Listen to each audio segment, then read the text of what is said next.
எண்ணும் எழுத்தும்.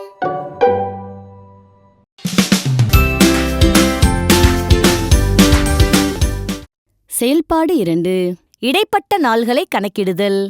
நுழையுமுன் பகுதியில் கொடுக்கப்பட்டுள்ள கதையானது தகுந்த குரல் ஏற்ற இறக்கத்துடனும் மாணவர்களுடன் கலந்துரையாடும் விதமாவும் இருக்கு.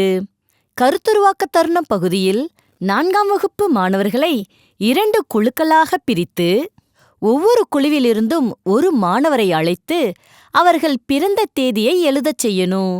பிறகு இருவரின் பிறந்த நாளுக்கும் இடைப்பட்ட நாள்களின் எண்ணிக்கையை கண்டறியச் செய்யணும்.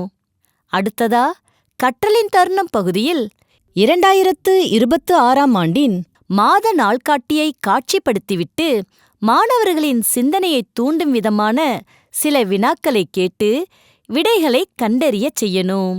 உதவி தேவைப்படும் மாணவர்களுக்கு ஆசிரியர் வழிகாட்டணும். செயல்பாட்டோட இறுதியில உற்பத்தி தேதி மற்றும் காலாவதி தேதிகளுக்கு இடைப்பட்ட நாள்களின் எண்ணிக்கையை கணக்கிடச் செய்யும் விதமா செயல்திட்டமானது கொடுக்கப்பட்டிருக்கு. நன்றி.